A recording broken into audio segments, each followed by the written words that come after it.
Live from the backstretch at historic Saratoga Racecourse, this is Racing Across America with Seth Merrow.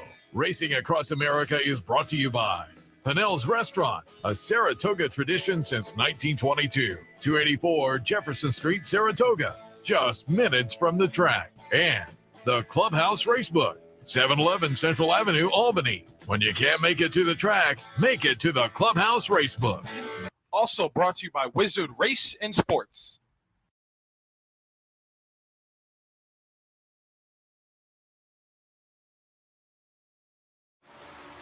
Good morning and welcome to Racing Across America on this Wednesday morning as we kick off another week of racing up here at Saratoga. And what is a nice day at this point? It's a little close, a little steam. Boy, last night it really got steamy in the area, and that has lingered a little bit. But so far, so good as far as precipitation. Hopefully that holds because we kick things off today with the steeplechase, and we'll hit on that in just a second. A little bit later on, we'll be joined by Kim Weir from Therapeutic Horses of Saratoga, and we'll get a little update on the organization. Also, they have some events coming up. We'll hear about all of that. Tom Amello joins us with his weekly segment, Trip Notes, and some wagering ideas. But we start off with a weekly segment from the Saratoga Special, and who's in the rotation? But the birthday boy, Tom Law. Happy birthday. And I when I sat down today, because I found out it was your birthday the other night at the fun event down at Walton Whitman, and I had a little cupcake I was going to bring. I was going to put it out with a candle, and I forgot the cup. Man, so pretend there's a cupcake. The fact that you remembered means a lot. I appreciate that. Thanks. I don't put my birthday out there on like any social media, so I don't know why. I just never have. So I never do either. It's the true friends that remember, so I appreciate that. That means a lot. 39 again today, so I'm very good. Pretty excited. Yeah, I'm rolling. Excellent.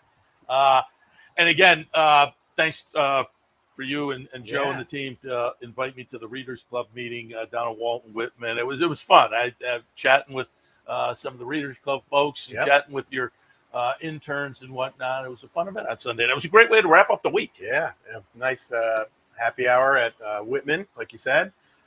You were probably like a celebrity there. I mean, people watching you on TV, and they're probably like, "Oh man, I got to meet some TV star." I thought that was good. Something like that. Yeah, it was a great group. Real diverse. All ages and from all places of the of our readership, which was great. I mean, that's what we were hoping for. And we had our team out there, and unfortunately, Sean couldn't make it, but Joe and I, and Joe's wife was still in town. It was great. The interns are they're rolling. They're getting a lot of perks this year. Getting to go to parties, and I'm going to hear it from some of the other former interns.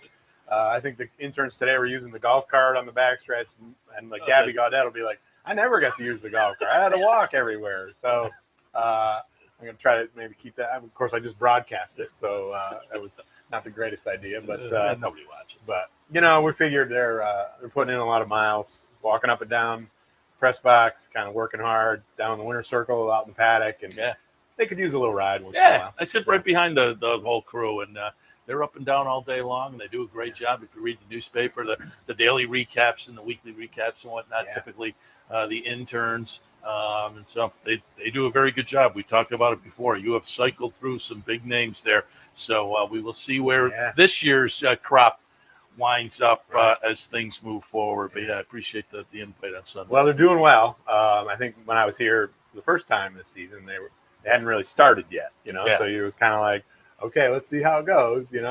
Nobody's blowing the turn, which is good. I did see that race at Finger Lakes. The horse blew the turn there. I don't know if that was an old video or what. Yesterday it was a 2-year-old first timer. I mean, he blew the turn.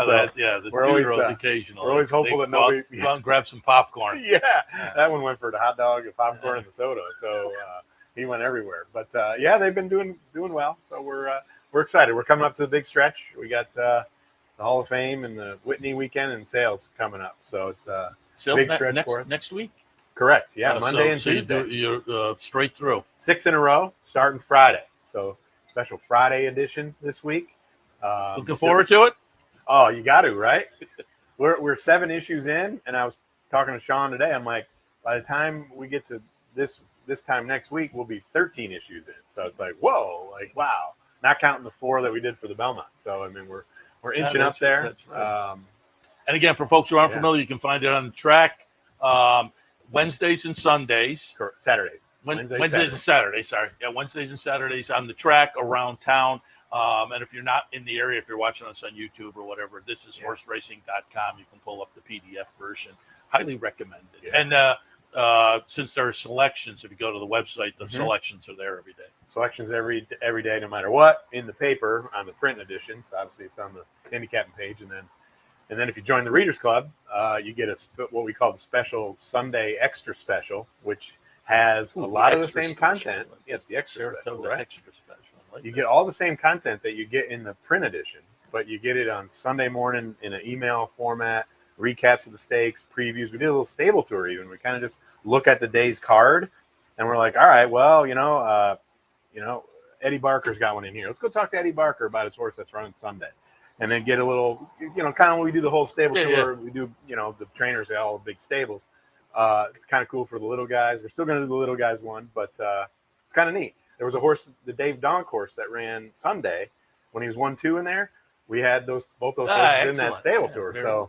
So it could turn out to be profitable if you could be. Yeah. Also, when what you're doing. When I was at the event the other night, you guys said you record your podcast there, and the podcast is a Readers Club bonus. That's right. Another perk. We just taped our second edition of it yesterday. Third episode. The second time we had a guest on. We had Katie LaMonica from Godolphin. She's kind of the coordinator of the Godolphin Thoroughbred Industry Employee Awards, which are handed out every fall.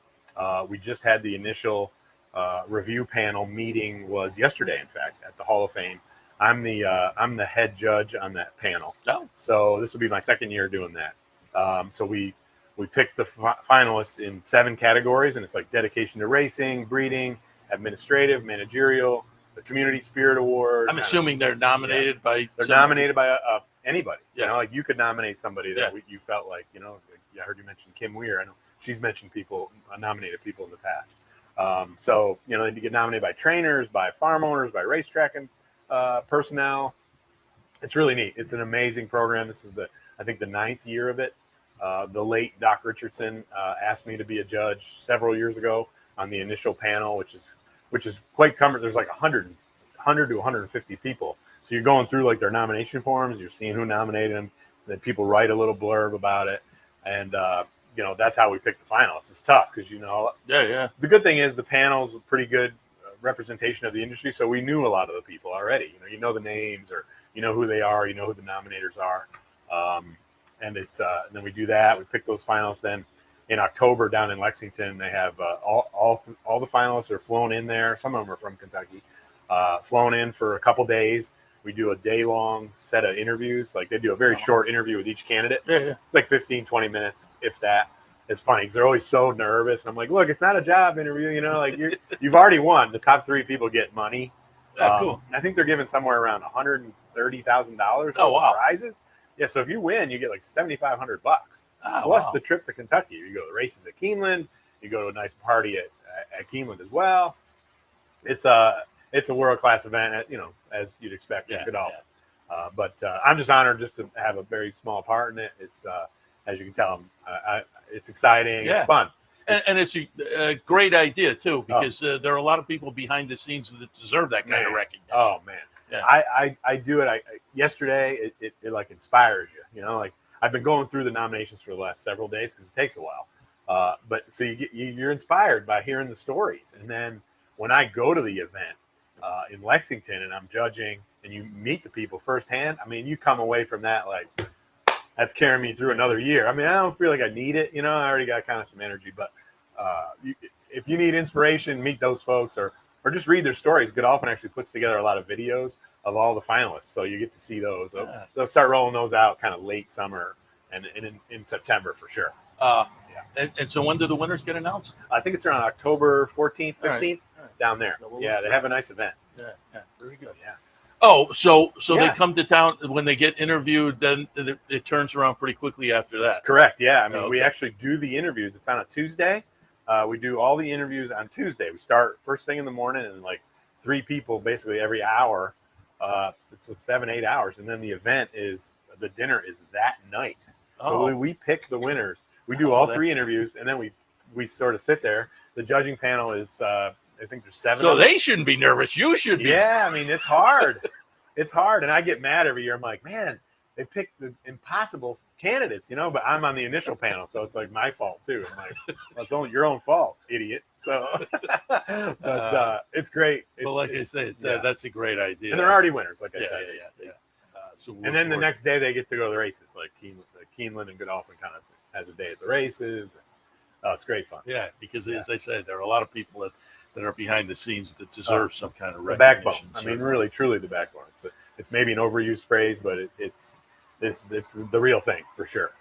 Let's go back, cover what you guys do so well in the Saratoga Special. I wanted to hit on some of the stakes action from the past weekend.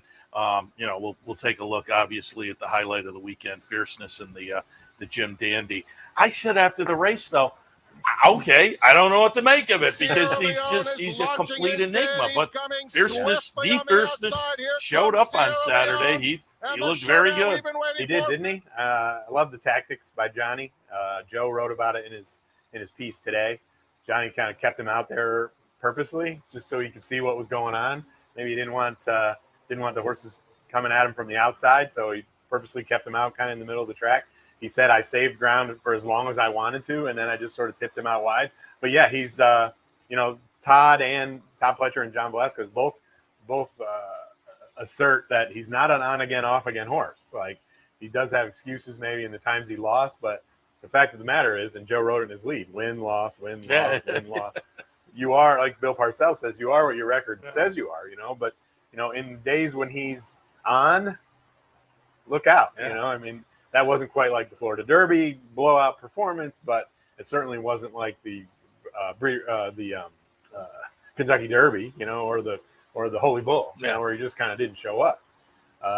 He showed up there, mile and eighth, was right in his wheelhouse, I think. Be anxious to see what's going to happen now going forward with the Travers. They have mind control. Maybe going to try door knock again. They have Fierceness, sort of Pennsylvania Derby's kind of out there as well. $1 million race. Yeah, because Todd said right afterwards, I like to have plenty of time, so I don't know about the Travers. I'm intrigued to see. Yeah, I know. Well, he won the Breeders' Cup Juvenile after running the Champagne, so there wasn't a ton of time there. But 2-year-old to 3-year-old years, sometimes things are a little different. But his race from the Holy Bull to the Florida Derby obviously skipped the Fountain of Youth, so and then showed up big in there. Yeah. But cool horse, I'm glad to see him win. I loved him in there, to be honest with you. I picked him. Is it? Because I didn't know what to do with him. Yeah. That's why you have the number of you're leading amongst the Saratoga Special. I said when you sat down, man, my top picks are like oof. Yeah. I'm off to a good start. I mean, I gotta keep it rolling, chipping away. I don't think a couple of years ago you and I were in the winner's circle leading into the last couple of days, and saying, "Oh, who's going to do it?" And you wound up getting me by like 1 or 2. But this year, that just means you're going to be back, though. There's no last couple of days. We're always consistently there together, so you're going to come back. I'm hoping for a comeback because it has been rough so far. One other one I wanted to show from Saturday, the Vanderbilt Nakatomi hadn't been seen since being over in Medan back in March. But Wesley Ward had Nakatomi ready in the Vanderbilt, and he said, "Are you coming back later in the meet?" And he said, "Nah, I think I'm shooting for." The start of Keeneland and then onto the Breeders' Cup with Nakatomi. But the Phoenix Stakes. Wesley's right there at Keeneland, right out the back gate. Basically, he's got a barn. He's got his trains right there. That's home for him. He also said, another horse that he said does well with spacing. Obviously, a lot of spacing this time. But this is he's a class horse. I mean, third in the Breeders' Cup Sprint. Behind Elite Power and Gunite. I mean, that's you talk about two powerhouse sprinters. And then you look at the, hindsight's always 20/20. I liked Skelly. I was thinking I like Skelly too. Yeah. And the second race in a row where he just came up a little short.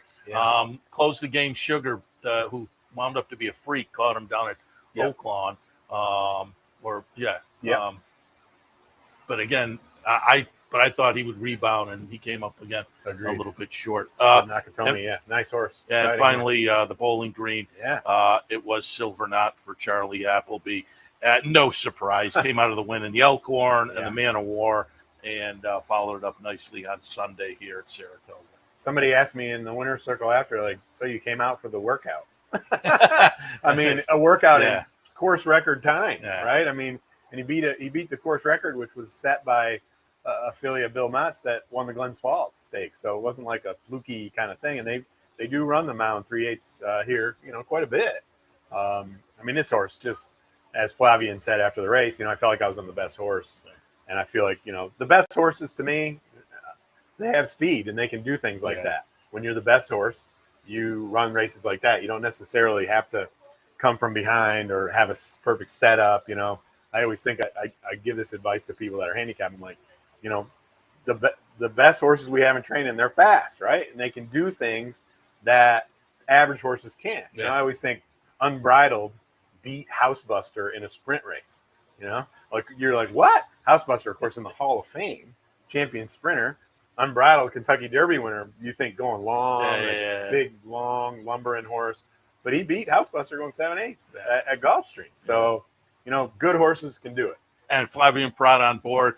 And I read off during the first show this morning the current jockey standings. 19 to 18. 19 to 18 with Irod Ortiz. Hopefully that goes down to the wire. I think that's going to be fun. Good race. Yeah, it's fun, right? I was kind of like watching it, and like they're both like putting up 2-3 a day every now and again. It's like the old we're going to date myself here, but the old Jose Santos, Angel Cordero days, right? When they go back and forth on closing day. It was cool. Yeah. So hopefully we'll keep it rolling here. We're only 15 days in. Only 15 days. But yeah, it's good. Shaping up. Yeah.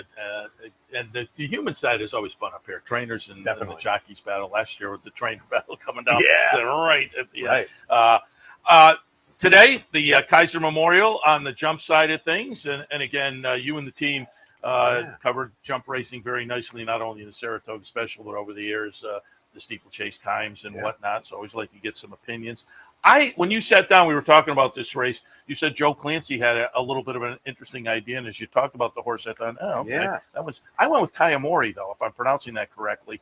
The win two back to end last season, and I thought the first start of this season just may have the horse primed in a race where I would have had equal confidence no matter where I went, but I used it 2, 6, 3, and 4. What did you think? Yeah, Kayamori is going to be tough. I think he's good. Nice New York bred, right? Born right around here, and he's still rolling. He's getting good over the jumps. I end up picking the 3s. Eric the Brave. If you have PPs, be careful. If you have like Brisnat PPs or some other PPs, they kind of had some missing races in there, so they fixed it. I think. So if you printed them early, make sure you check it. But good info. I mean, it's a horse that was really close at Cheltenham. Cheltenham's the top jump meet in the world. He's coming from Willie Mullins' barn, so Willie Mullins sold him to Tom Garner, who's now kind of starting a training career. He used to be a jockey. He won Awakened for Sean Clancy last year in the Jonathan Shepard. Yeah, Tom Garner. So he's training now. So this horse is he's even money in here, but some question marks. I mean, it's American jump racing, a little different style than what they have overseas. In Europe, we're at the racetrack, obviously. So he's going to have to handle that adjustment. But seeing him in the mornings, he's impressed a lot of people. People that I know are like, man, it's a good looking horse, good moving horse. So I had him as my top pick. I also liked Kayamori, same as you. And I took the house horse, Tuddenham Green. That's Sean's horse. He's making his second start after being purchased from overseas. He's coming back. He just showed nothing in that last race. But Jack Fisher, sometimes they'll have a run. They'll get a run, get adjusted. Okay, had a little bit of a layoff. Tough place to make his debut down at the Iroquois meet, which is the top meet in the spring. Yeah. Joe was talking last night. He likes Lightning Rod, the 8. And the thing about trip lines and things that you read in the form, nothing could be truer than his bobbled at the last hurdle. He's leading the whole way at Great Meadow. Joe was either there or he was watching the race and was like, he was going to win. And then if you look at his form, he kind of has just a few jump races. His first one, you can give him excuse. He's never done it before. Then he's second in the maiden, then he wins the maiden, then he goes to the non-winners of 2 lifetime, and he's going to win. Well, he didn't win. So, he did have an issue bobbling over the hurdle. He does have to go over hurdles again today. So that's a factor, but could be a good price. Yeah. Laird George. You said that. I looked and I thought, maybe I have to. I know. Give that one a little bit of a. So I'm going to hurt Joe's price. Maybe Joe's going to be on the Fox show later. in the Naira feed talking about it. So yeah, they. So maybe I just spoiled the surprise. No, he'll do a great job. He's gonna be 4-1 to say 8-1. Joe's gonna be like, "What are you doing on there? Seth Merrow show, man." We moved the board, baby. Oh, yeah, That's what it's all we got about. the Campbells. They're hammering. I'm watching this. Tom, we appreciate the visit this morning. Again, folks can pick up the Saratoga Special on the track. Yep. They can also find it all around town or at thisishorseracing.com. Again, appreciate the visit. Keep up the good work and happy birthday, baby. Yeah, thank you very much. I appreciate it. It's been a good start to the day so far, so I'm looking forward to the rest of the day. Good luck at the races. Thank you. I need it. You're rolling. All right, we'll take a break. When we come back, Kim Weir, Therapeutic Horses of Saratoga. As I say, they have some events coming up a little bit later on. Tom Amello, stay tuned.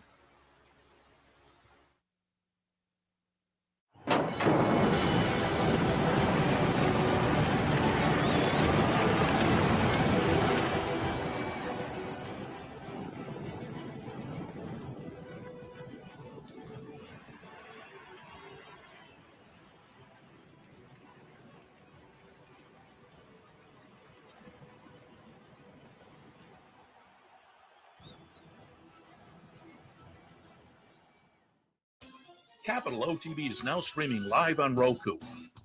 The RTN Racing channel on Roku lets you watch OTB TV live through your Roku device or your Amazon Fire Stick, rather than being limited to computers and mobile devices, which means you can now watch OTB live wherever you are. Simply open Roku, scroll to find the RTN channel, then click on OTB TV. OTB TV on Roku. Try it now.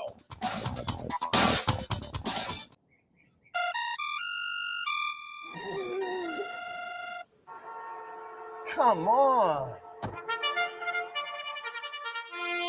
I want sales reports on my desk by Monday. Oops. My bad. Love racing? RTN brings you every live simulcast on your home television, plus live video streaming and race replays on your PC and mobile devices. To order, visit rtn.tv. RTN, a breed apart.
Welcome back to Racing Across America. As promised before the break, it's our friend Kim Weir. You got to hit the iris button. Kim Weir from Therapeutic Horses of Saratoga. Kim, good morning. Good morning, Seth. Happy last day of July. Yeah, I hate to see July go because that means summer's going. I know. Goes fast. August is always fun, and so we will look forward to August, and we will look forward to some coming events. Therapeutic Horses of Saratoga. We'll talk about that in just a moment. But first, I visited the farm. We're going to pull up some video from my visit. But before we talk about the farm itself, just give us kind of the mission of Therapeutic Horses of Saratoga. Well, we loved having you there. The horses love you and your camera very much. But I'm delighted to introduce Therapeutic Horses of Saratoga to the community because we are right outside of town. We're just 10 minutes east towards Schuylerville. And what we do is we take care of retired racehorses. This is not going to sound unfamiliar, but we actually have a herd comprised of thoroughbreds and standardbreds. So we actually are representing both tracks here. So our first and foremost purpose is to take care of them. We are a sanctuary for them to make sure they live out their lives happily and healthily. Then our second part of our mission is to share them with the community and to do that in the spirit of wellness and mental health. We offer equine assisted psychotherapy at the farm, which is when a client and a clinician walk into a paddock with a horse to experience the healing benefits of horses. We also share our horses with the community in other ways, like with kids events and team building. And it's really fun, including having tours when our friends come to visit like you did, Seth. And we'll get into that video right now because I did visit the farm, and you can describe the farm a little bit. And as I was putting this video together, because I was there 2-3 weeks ago, and you're building a new barn. And Yes. You said, as I looked at it, I think it was like 3 days into it, and folks will see 3 days there.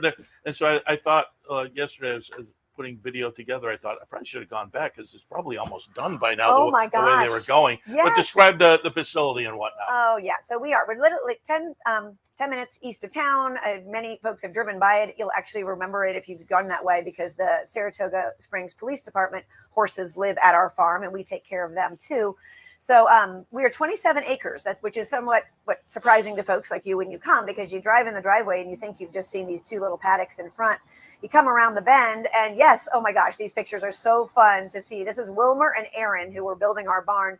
Seth, I got to tell you, that barn that you just saw is done. And it's not a barn. It's actually an indoor arena for us to do our programming. But we have 27 acres beyond that driveway that you come in. We have 29 horses. They are, as I said, both thoroughbreds and standardbreds. They are fully retired. They are horses that are enjoying the leisurely life of sanctuary, but they are not without a job. Their job is to be equine therapy animals. We use them in our sessions every day, all day long. Different things are happening at the farm. One of the unique things that I think you experience, Seth, is that it's perhaps the only farm I've ever been to, and I have been to a few, where we do not feed any treats to our horses because they are working animals and their job is to be themselves, but to not look at us as candy machines. We all know a horse loves a peppermint wrapper, but our horses are, I'm not saying they're immune to a peppermint wrapper, but we do not even offer them those because our clients are walking into those paddocks every day to experience the herd dynamics of being with horses, the prey instincts of horses. That all plays very much into our work. And for folks who aren't familiar, because the first time I saw them years ago, I wasn't familiar. Fly mask. Right. They're not blindfolded. Yes. They're Yes. Yeah, it was good. I know we explained that the day you were there. Tis the season of the flies, not just for our human ankles, but if you are a horse, flies love your eyes and they love your ears. And that is why we put fly masks on them. As I described them to you, Seth, it's like having your own personal screened in porch. So you can see out just fine, but the bugs can't get in. I think Bobby would love for us to have one of those on our back porch. And again, I enjoyed my visit as we went around and visited all the horses. As you say, you said 27, but it's a mix of thoroughbreds and standardbreds. And that goes back to the folks that were behind the farm itself. Yeah, so we really are, I think, a really great example of aftercare at one of the elements of aftercare. Aftercare is a mosaic. It's a lot of organizations, each doing their piece to the best of their ability. And in our case, we are a sanctuary. We're taking care of horses that can no longer race on the racetrack. But the whole genesis of our farm was our founder, having been involved in standardbred racing originally, was presented with a horse that could no longer race. And when realizing that his options weren't all that great, she and her husband said, well, we're just going to bring him home. So our farm has continued in that vein. All of the horses at our farm have been retired to us responsibly. We have a variety of owners. You recognize some names. Great supporters of ours include folks like Vivian Malloy with her beautiful little filly that we take care of. Robin Malatino is very involved. But all of these owners have put their horses safely in our hands. Therefore, we're not per se a rescue. The only two horses at our farm that were actually rescued from a neglectful situation were the only two that didn't race, and those were our two miniature horses. Oh, I should have put them in a picture of the little mini horses, which are right kind of at the front. There's also, for folks who are maybe driving by, there's a farm stand, right? Oh, yeah. No, we love to show off our vegetables. We consider the whole farm a therapeutic farm. Many times the clinicians who work at ECS Psychological Services just walk around the farm for the curative benefits of being on a farm. But we also have a very, very healthy, happy vegetable garden that our therapists use, and that we are able to then sell the veggies as a minor fundraiser for THS. So you can stop by that farm stand anytime. It's got a little honor box on it. And oh my gosh, the cucumbers I saw yesterday were like this big. 'Tis the season of the good veggies. So come by. We also have farm fresh eggs for $5 a dozen. So nice. Can people visit, or are there events where people can be introduced to the farm? It's a good question. We are not open to the public on a drop-in basis. Our hours as a farm are 8 to 4, Monday through Friday, and there are people coming in and out all the time for appointments for things that they schedule. So do please schedule your visit. But the easiest way to schedule a visit actually is through our horseplay program. And you can learn about that on our website at thsaratoga.org. Horseplay is basically akin to booking a massage or an acupuncture, like a wellness appointment.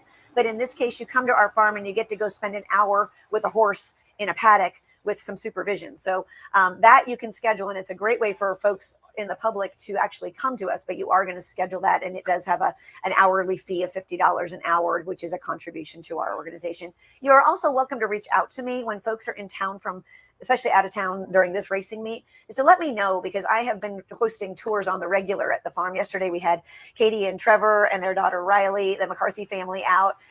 We do love to share the farm, because by seeing it, you can really understand better what this whole equine therapy thing's all about. So don't be shy. Reach out to me at kim@thsaratoga.org, and we'll happily schedule a tour for you. When I did the tour, we went through the arena, which I'm assuming the new barn is that kind of a facility as well. Yeah. But we walked around outside and kind of met the horses. But when is the indoor portion? Is that weather dependent, or? Yeah. So the interesting thing about the new arena, which again, seeing those early days of it, is fully completed. We are in the process of scheduling. Maybe a month ago. It was 3 weeks from start to finish. It was amazing. And I will just say, as an unsolicited promo for Double O Builders, which is an Amish building company, oh my gosh, they did a great job.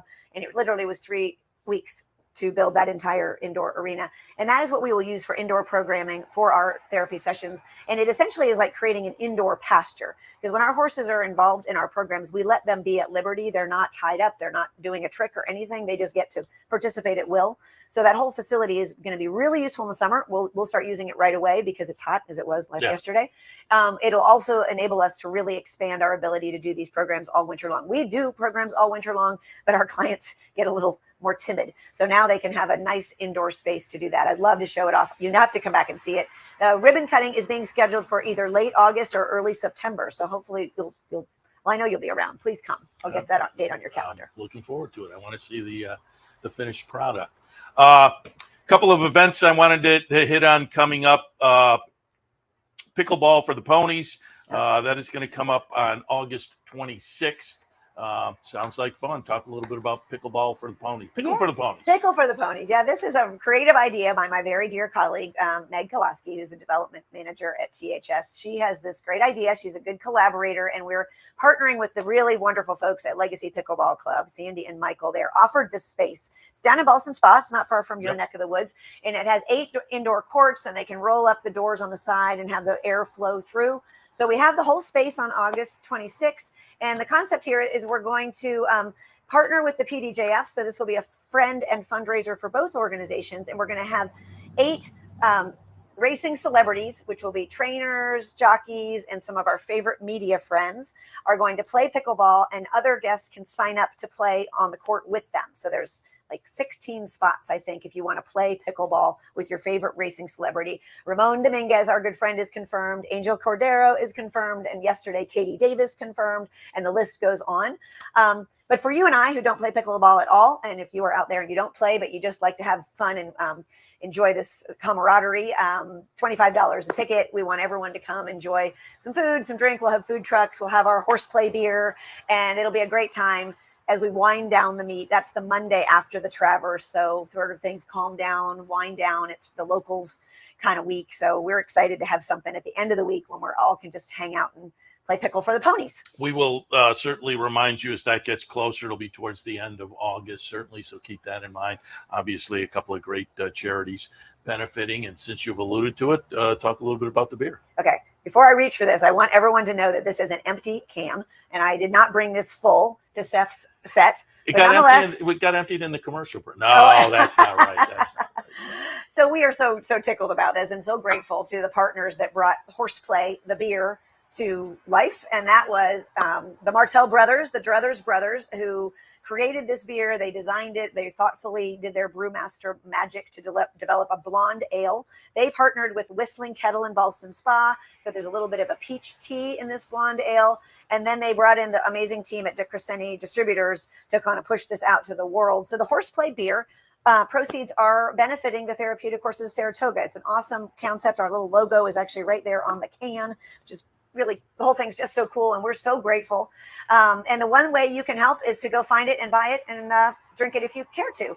So it is actually available at the Post Bar here on track and at the Shake Shack. And this Friday, I guess the day after tomorrow, Dirk Crescenti is actually doing a tasting in the Post Bar backyard, that area. So they'll be there. You can try it yourself and decide if you like it. The nice thing is the can is itself pretty beautiful. The Druthers brothers reached out to Frankie Flores, the local acclaimed artist, and he created and donated this artwork for the cans too. I will verify if you can't make it. It is rather artistic. It's for very, a beer can. very pretty. Frankie is actually selling prints of this beautiful print in his studio on Broadway. And he's doing happy hours on Friday nights in his studio, like wine and cheese. You can go in there and check out his art on Broadway. So we're just grateful. This whole can represents a whole lot of community collaboration, and it's beer for the ponies. So drink and enjoy, or purchase and know that you're doing something good for our herd. Gotta love that. And there's one more event. It's not coming up for a while, but in October 5th, you can move yourself to 1 degree of separation from Kevin Bacon by showing up for the Bacon Brothers concert, which will benefit you. And this is going to happen out at the farm? It's right at the farm. So you kind of get a tour while you're there, because we're bringing the Bacon Brothers to Therapeutic Horses of Saratoga. This is on October 5th. It's sort of nice to know that we have something to look forward to when the whole merry circus leaves town. So that's a first Saturday in October. And this is just really cool. They're our second year of having a charity benefit concert at the farm. Last year, the team brought John Oates, like from Hall & Oates. Oh, nice. He was there, and it was an awesome night. So we are expecting to build on that and bigger, better, bring your friends, bring your family. You'll meet Kevin Bacon and his brother.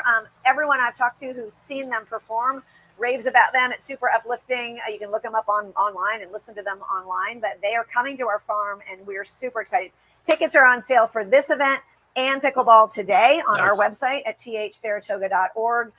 This is very family friendly. This is super chill. We will have our food truck. We'll have our friends from Druthers there. We'll also have, I think it's Next Door Kitchen's coming. And so good folks will be there with food and drink, and we look forward to it. And it's nice to have something to look forward to when the party's over here at the track. No question about it. Again, Therapeutic Horses of Saratoga. We talk a lot and have for the last few years about, next careers or retirement for racehorses. And you guys are doing it out there on the thoroughbred and the standardbred side. So keep up the good work. We appreciate the visit, and we will talk again. Thank you, Seth. Glad to be here. Great. All right, we'll take a break. When we come back, Tom Amello, some trip notes, some wagering ideas, all of that right after this. Stay tuned.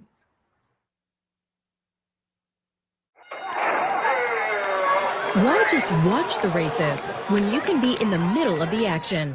For nearly 20 years, Bonaventure Stables' share-based ownership program has made thoroughbred ownership affordable for the everyday fan. Ownerships of 5 and 10% are now available on a nice selection of horses. As a partial owner with Bonaventure Stables, you'll enjoy all the benefits afforded every owner. Visit with your horse in the private stable area. Greet the trainers and jockeys in the paddock. And when your horse wins, savor the moment in the winner's circle at Saratoga, Belmont, Aqueduct, or wherever you bring home the prize. Based in historic Saratoga Springs, Bonaventure Stables has been training winners and creating memories since 2005. Learn more, see available horses, and meet our team at bonaventurestables.com.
Welcome back to Racing Across America. Wednesday means a visit from our friend Tom Amello. Tom, good morning. God, I've become a Wednesday guy. You're a Wednesday Actually, guy. I have a very good friend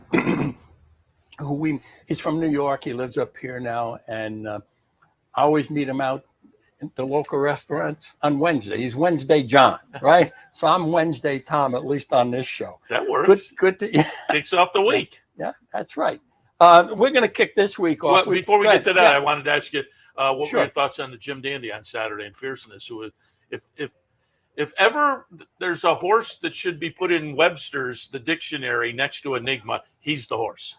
Yeah, I do a thing in the mornings on Saturday over at the Hall of Fame, and that was the question. We always talk about the stakes race, and the question was, in my opinion, it was Sierra Leone's race to lose, unless Fierceness showed up. And there's an old Sid Caesar joke, if you'll allow me. He talks about the World War II strategy between the submarine captain, the German U-boat captain, and the torpedo. I mean, the captain and the American cruiser, the subchaser, and the captain on the subchaser. He's got bad feet. He's got corns, and whenever his corns bother him, he knows there's a sub around. Right? He knows there's a sub around, and the German. They see Sid Caesar has him pulling up the periscope and going and says, "Oh, we got him. We got him." Unless it's the captain with the corns. So Sierra Leone, unless Fierceness shows up, and he did. He drifted badly. And I think there's either muttering or conversation about holding them out. Oh, yeah. Todd said right after the race, Travers is not a done deal. Yeah. Because they like time. So it'll be interesting to see. All right, let's get into it. Some trip notes. Yeah. We're going to look at the 8th race from July 24th. And we're going to look at the head-on here. And the horse we're focusing on eventually finishes second. He's the favorite. It's Bourbon Day. But so let's roll that tape. And you could see he's the he's the two horse. And there let's see, where is he? He's coming up the inside. And he's going to get Scavoons. We're supposed to have. Where is he? Where is he hiding? Right there, right there. Yeah, that's right. He runs third. He runs third, and no, he runs second. He runs second, but he's had trouble before that. I'm sorry about the way that looked. The horse was trying to get loose, and he had some trouble there in the stretch. And if you look at that and the head-on, you can see it. And so put Bourbon Day on your hello list. He's going to be another short price, but he's going to probably get a cleaner trip. So let's move now to July 27th. This is the 8th race. We're going to look at the full race. And we got 2 horses here, the 8 Day Dawning and the 1 Scarlet Poppy. They're going 5.5 on the turf here. Scarlet Poppy is the favorite at 220. There are 2 2-to-1s here. And Scarlet Poppy is the number 1. And the 8 is Day Dawning. And he's at the back of the pack right now, Day Dawning. And Johnny Velasquez is riding this horse. And let's see if I could find him while I'm looking at this. They're sitting like third and fourth. Okay, yes.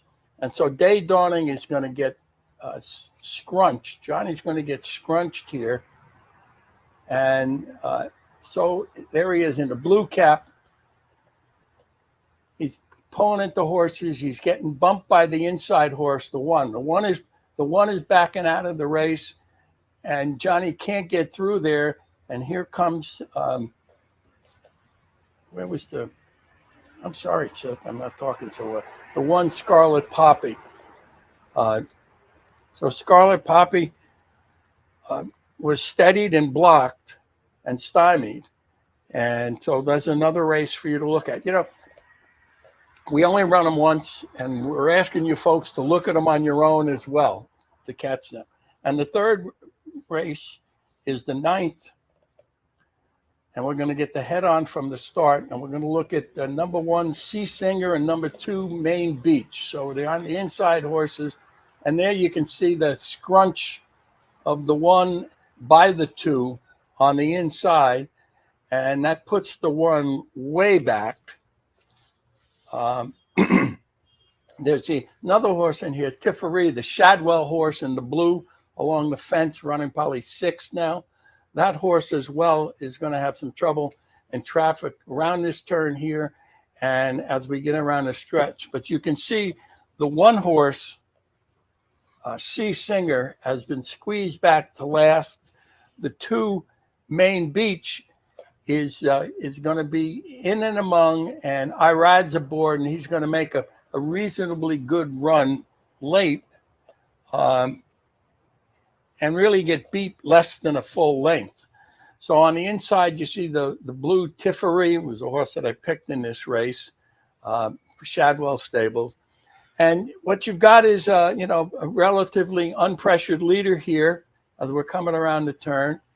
And you see the Tiffery is on the inside. Now they're going to make the run. The 8 is on the inside, and Irad's going to tip out. And here he comes. He bumps. The 1 is rattling on the outside. So these 2 horses really finished well. And now here comes in the middle of the track, you can see that Tiffery is trying to come through, and he gets bumped a little bit early. And so you got the 8 on the outside, the 1 behind him, and the Shadwell horse, Tiffery, all trouble. Yeah, I like the 2 coming out of there, Main Beach. There was a lot going on in that race, and it happens in the turf races because the field kind of gloms up together, and then they decide, okay, let's run. So those are So we're looking at Bourbon Day, Day Dawning, and Scarlet Poppy, Main Beach, and Sea Singer as horses to keep our eyes on. And I'm going to say this. If you're interested, you can contact me at trkfacts@nicap.rr.com, trackfacts@nicap.rr.com, and I'll send me an email. I'll send you the names and the races, okay, if that'll be helpful to you. Okay, so let's talk about wagering. By the way, I need to confess. Yes. I need to confess. Last week, we talked about how you get money out of a long shot, right? Mm-hmm. Okay. I had the opportunity to get money out of 2 long shots. And let me tell you how circumstances developed to prevent a score. I picked 2 horses and bet 2 horses. One went off 21-1, and the other one was the Creaser horse in the 9th race. I can't remember what day, Saturday or Sunday, whatever. Anyhow, that one went 31-1. Now, what I did both days is, while sitting in my office working on the future cards, I made early win bets, figuring that I'd make my plays later on during the working day. Well, on the first one, whatever day it was, I was working on the Saturday card, whatever it was, and I looked up and, oh, the race goes off. So I have a win bet on the horse, but I never got the chance to make my exacta. Okay. Now I'm in a local restaurant, the 31-1 shot, who I really didn't expect to win. You know, when you're picking a horse like that, it's pretty much a hope thing. But he was loose speed. He looked like he could get loose. The question was whether he could turn the trick and get all the way. Well, he's loose. And he's on the lead as they come out of the turn, and he's about looking like he's going to get inhaled. And the 8 horse comes up to him and heads him. And I figure, oh, good, wonderful. But before I talk about the race, I'm sitting in this restaurant and I'm looking at the odds, and all right, let me make the bet I didn't make, because they didn't think we were going to go out to dine. I was supposed to be watching the races at home. Renee says let's go out to eat. Fine. So I'm looking. So I go to my phone. They have no Wi-Fi. They have no guest Wi-Fi. And I'm banging on my Naira Bets account, or whatever it is, or my OTB account. I'm banging on the phone. Can't get anything. And then the horse comes back. He looks like he's going to win. He says, okay, I got a couple bucks to win. And then off 2-year layoff for Kerry Breon, Mr. Rollick or something like that. He comes on and runs by my horse late. And I entertained a full dining room for a couple of minutes with my encouragement. But it was the right bet if I could only get a chance to have made it. And I just want to finish the story with this. My father always told me that he could have been profitable if it wasn't for the distractions of running a business, having a family, and having a wife, and all the things that get in the way when you're trying to hit a horse. Anyhow, thank you for that moment, Seth. Let's talk. Did you really want to relive that? No, but the point is those were two horses that I picked. I talked about betting them properly. I intended to bet them properly, but they don't pay. They don't pay you for intention. Okay, we've all been. We're going to talk about exotics today, and in particular, exacta plays. Okay, we've got a graphic for you. We'll talk you through it. So here it is. The box is the easy play, but it's the least profitable. Now, why do I say that? The bottom line is when you box, exacta box, triple box, superfecta box, you're sending the same amount of money after different payouts. And that's the bottom line. So there's a part of me that says the box is easy and seductive. I'll just box the 3 horses. But you're cheating yourself. So the situation that we talk about here is, let's say you have a race and you want to put $20 into the race, okay? And in this particular case, the A horse, you've got 3 horses, an A horse, a B horse, and a C horse. Now, let's just say that in this situation, you really like the C horse. And you say, okay, I'm going to bet him to win. And then I'm going to box him with the AB and with the AB. And so you're going to bet let's say, whatever you're going to bet. Let's say you're going to bet a $2 box, which would be $12. And then you're going to bet the remaining $8 to win. Okay, so now you're covered. Well, you could spend $10 and have a better chance to make money. In this case, you like the 5-1 shot, and the most likely horse in the race to beat you is the 2-1 shot favorite. Okay, so my suggestion here would be a $6 win bet on your top horse, in this case, the C at 5-1. A $5 straight exacta AB. That gives you 2.5 times. I'm sorry, whatever the AB exacta pays, a $4 exacta A over the C, which gives you 2 times the longest exacta, and then you reverse for less money. $2 exacta BA over C, a $2 exacta C over A. That gives you a full exacta $2 payout should the favorite come second and you win, and a $1 straight exacta CB.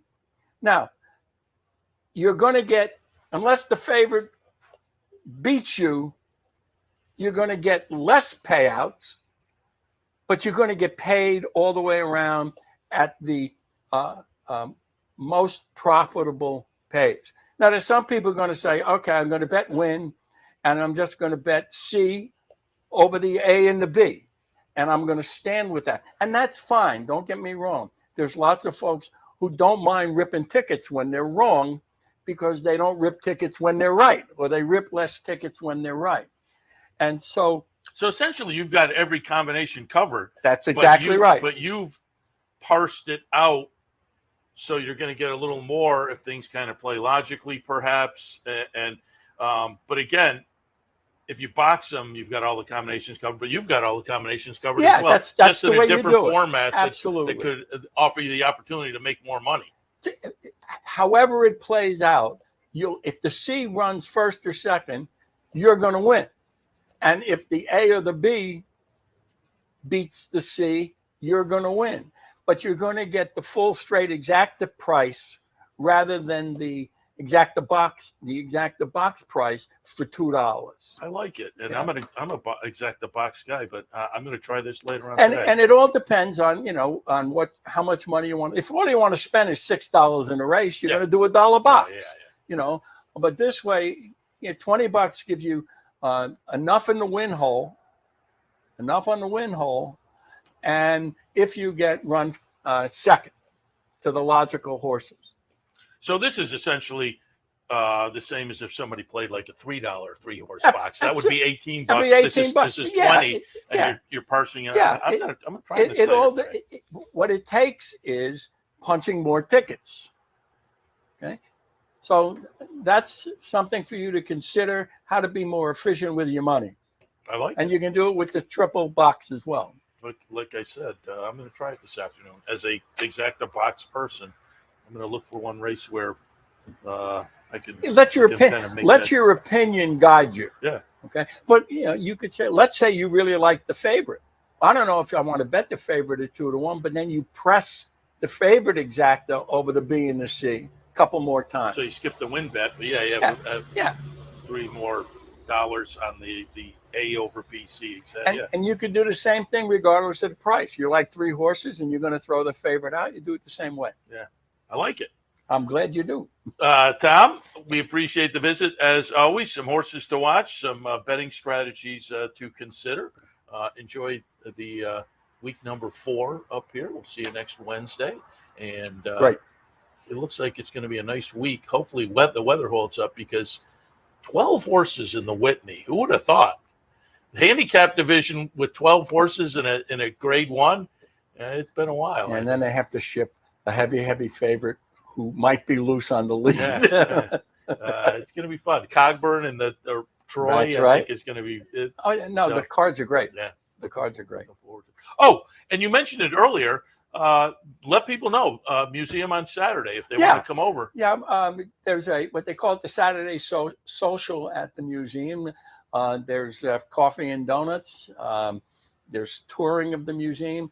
They have the films in the Hall of Fame, and from 10 to about 10:45, 10:30, I do a seminar in which we talk about the 2 stakes races, and then we talk about wagering, which is as important as knowing who's running in the race. Yeah, no question about it. Thank you. So again, check that out on Saturdays over at the museum.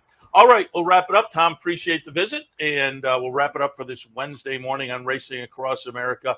Appreciate your tuning in as always. And again, always appreciate first 3 weeks. We got a lot of great feedback over on the front side. And I've run into, things changed for us a couple of years ago when we did the morning programming on YouTube. We went on the Roberts channel. I have people running, hey, I'm watching you in St. Louis. I'm watching you in Minnesota. That's fun, too, that folks are catching us online. So we always appreciate that as well.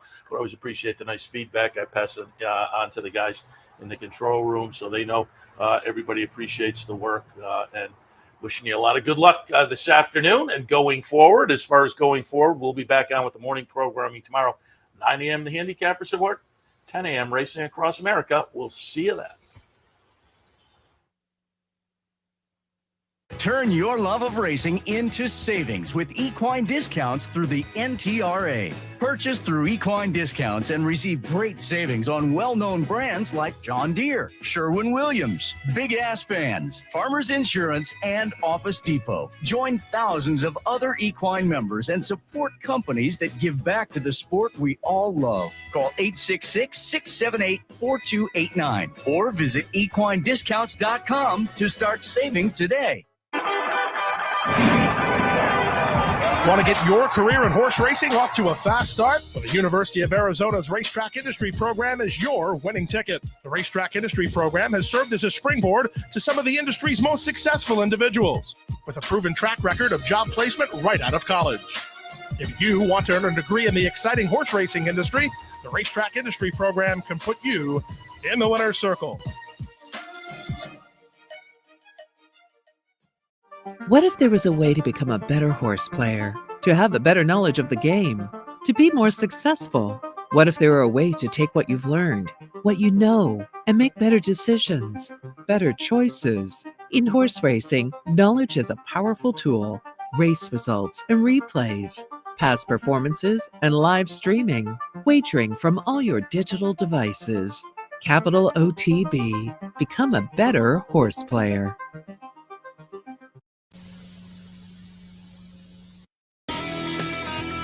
You've been watching Racing Across America. Racing Across America has been brought to you by Pinnell's Restaurant, a Saratoga tradition since 1922. 284 Jefferson Street, Saratoga, just minutes from the track. And the Clubhouse Racebook, 711 Central Avenue, Albany. When you can't make it to the track, make it to the Clubhouse Racebook. Also brought to you by Wizard Race and Sports.